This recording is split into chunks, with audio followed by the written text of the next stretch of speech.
Hey guys, welcome back to All Things Knives. It's your host Fletcher, and today we are going to talk 14C28N and cut test results. Alright, you see that on there? You guys see that? Sharpie mark. And then there should be one on the top there too. That marks about, I do a little over 1 inch just because this little O-ring here kind of complicates things. So if I do over 1 inch, then I'm able to actually use this 1 inch portion here. All right, it's sharpened to 1000 grit on a king combination stone and then strop 12, 9, 3, and 0.5 micron on a diamond strop. As you can see, let you look at the edge there. This part right here, pristine edge, and I'll show you. Oh, hold on. Well, there you go. And then this part, didn't do that earlier.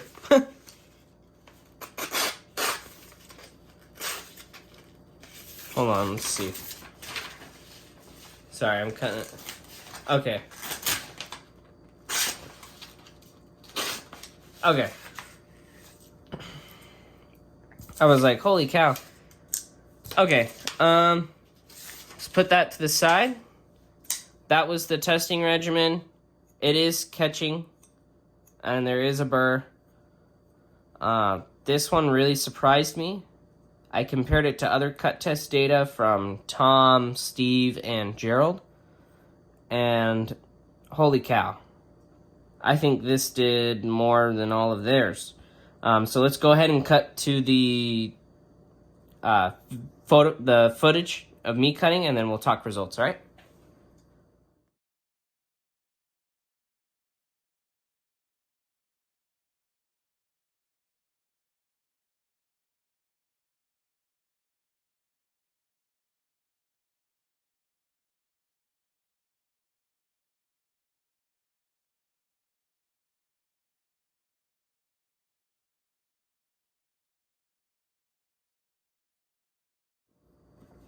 All right, so here's all my cut data.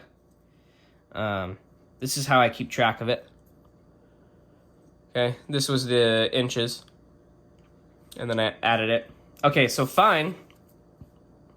Yes, I am using the knife as a pointer. It works, okay? So, 119.85 feet for fine edge. That's very respectable. If you guys remember Nitro V... Hold on. Sorry, I gotta grab the right piece of paper. I got a ton of paper out because I just barely finished this cut test and now I'm filming after it. Okay. If you remember Nitro V did 80 feet. So you're getting another 40 feet fine edge. And then working was quite impressive, 176.85. And Nitro V's was 155.54. So their working edges are actually very similar. Really where you see a boost is the working edge. And there is about a 40-foot difference between the two, basically 60 foot, basically from the working edge, and then another 20 feet from the working edge and 40 feet from the fine. Okay, so that brings us to a total of 296.704. So if you're looking at Gerald's sheets, that's better than his Knife Center Para 3 in Crewwear. That's better than the S30V Tom did on his Sage 2. That's better than most of the M390 they've ever tested. That's very impressive. But there's a caveat that comes with this. Yeah, holy cow, it's shredded cardboard. But in actual use, Nitro V smokes 14C28N. I don't know what it is about these cardboard tests, but 14C, 12C27, they all do really good on cardboard, but in actual use is where you see that they behave like a budget steel. So yeah, I mean, if you're cutting cardboard all day, yeah, get yourself something like this in 14C28N for you know, $70, and you've got yourself a pretty dang good deal. I will say that it did behave very similarly this last time on the stones, like Nitro V. It took, and I would say it actually took a sharper edge than Nitro V. This last time, like incredibly sharp. There wasn't much bite to it. Nitro V kind of had more bite to it.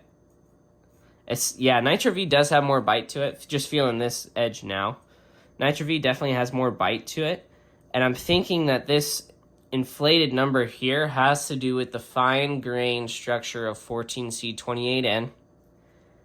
And that there's something with Nitro V that makes it a little less.